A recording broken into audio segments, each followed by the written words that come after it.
Seperti kita ketahui, terdapat beberapa permasalahan yang harus ditangani bersama oleh pemerintah Provinsi Jawa Barat. Tidak terkecuali mengenai permasalahan sosial. Satu di antaranya adalah mengenai persoalan anak yatim. Berdasarkan data di Jawa Barat pada tahun kemarin, lebih dari 7.000 anak di Jawa Barat menjadi yatim. Ini merupakan akibat atau dampak dari pandemi COVID-19. Persoalan mengenai anak yatim di Jawa Barat ini sebetulnya dapat terselesaikan lebih masif melalui peran dari banyak pihak, seperti kolaborasi yang dilakukan oleh pemerintah Provinsi Jawa Barat dan satu di antaranya adalah rangkaian acara yang diselenggarakan oleh Jabar Quick Response ini. Dan di hari ini, hadirin yang berbahagia, kita akan membahas mengenai tema kita hari ini yaitu anak yatim, masa depan mereka tanggung jawab kita. Untuk itu kami turut mengundang kepada narasumber yang luar biasa juga di hari ini.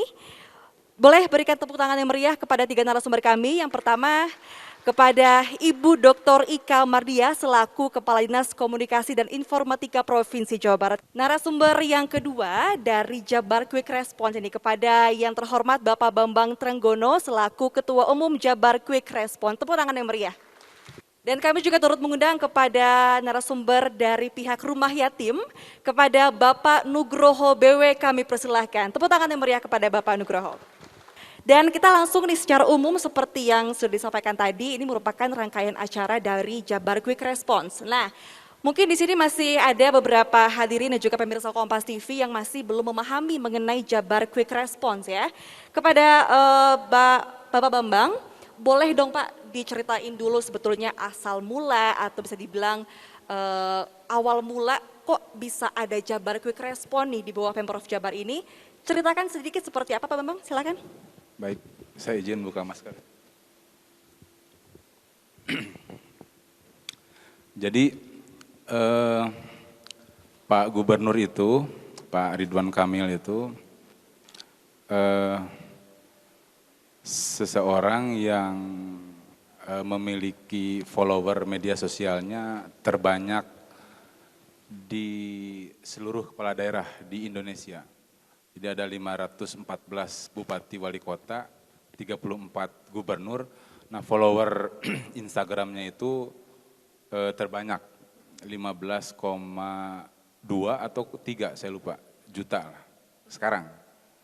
Nah, pada saat itu banyak warga dari sebelum jadi gubernur, masih zaman wali kota, banyak warga yang menyampaikan keluhan, aduan, kebutuhan-kebutuhan primer yang bersifat darurat.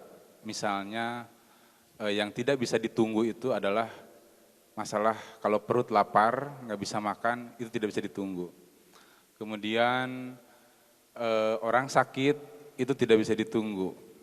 Kemudian masa kenaikan sekolah atau perpindahan sekolah dari SD ke SMP, SMP ke SMA itu tidak bisa menunggu, itu khususnya seperti itu. Kemudian ada rumah-rumah yang darurat roboh, itu tidak bisa menunggu. Nah, awalnya Pak Gubernur itu menyelesaikan case by case gitu. Karena berjalannya waktu, itu kemudian beliau menjelang jadi gubernur atau sudah menjadi gubernur terpilih sih sebetulnya, belum dilantik saja, kemudian di situ merumuskan bagaimana cara membantu orang-orang seperti ini secara sistemik gitu, menggunakan sistem. Maka 2 minggu setelah beliau dilantik jadi gubernur, program pertama yang beliau luncurkan adalah namanya Jabar Quick Response. Dan tempat launchingnya di ruangan ini. Di ruangan ini jadi beliau luncurkan, nah sama halnya aduan-aduan yang masuk pun atau kanal yang kita siapkan pun tidak jauh seperti itu.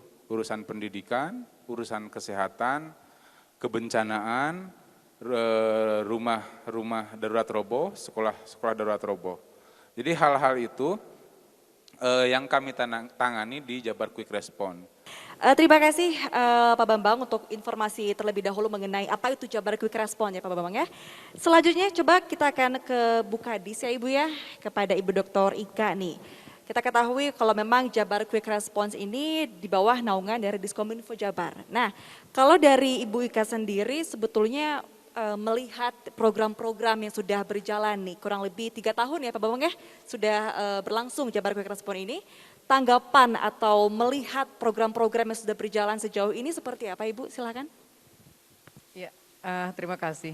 Apa yang sudah dilakukan oleh Jabar Quick Response tentunya sudah sangat-sangat baik ya, dari tadi apa ya, permohonan pertolongan atau kalau istilah dari Kang Bambang aduan gitu ya, itu ada 19.254 aduan gitu ya yang masuk ya, dan dari aduan tersebut yang menjadi apa kriteria untuk dibantu oleh JKR itu ada 5.867. Luar biasa. Ya, dan tentunya sekitar 59% ini sudah diselesaikan. Ya. 59% itu Iya. ya. Dan saya kira ini sudah sangat baik ya. Dan tentunya kami sendiri dari Dinas Kominfo memberikan ya dukungan dari sisi tata kelola ya, operasionalnya juga, dan tentunya dari sisi administrasinya ya, karena tentunya yang namanya sebuah unit itu kalau di kita kan tentunya harus dipayungi dengan aturan hukum ya seperti itu, dan kemudian juga penyediaan sumber daya manusia untuk mendukung operasional dari JKR ini.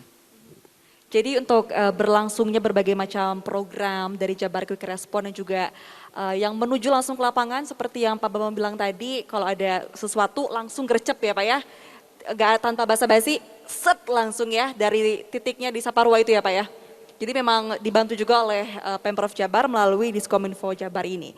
Nah kalau mengenai tema kita di hari ini, permasalahannya ada persoalannya ini mengenai anak yatim nih. Sudah hadir juga bersama kami Bapak Nugroho BW dari Rumah Yatim ya Bapak ya.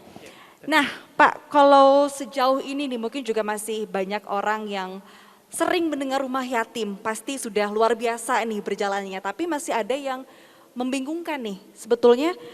Sebagai lembaga yang memang fokus kepada isu-isu dari anak yatim ini, apa saja nih yang sudah dilakukan selama ini untuk anak-anak yatim di Indonesia, terutama untuk di Jawa Barat sendiri Pak?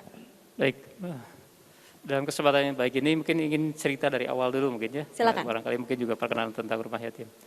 Nah, rumah yatim itu dibentuk tahun 2006 secara kelembagaan dan beroperasi kegiatan itu 2007 berbadan hukum. Memang kita tumbuh dan besar itu di Jawa Barat, Pak, ya, dari Bandung. Kita berawal dari tempat di Antapani di Bandung. Memang itu juga ceritanya unik. Ya.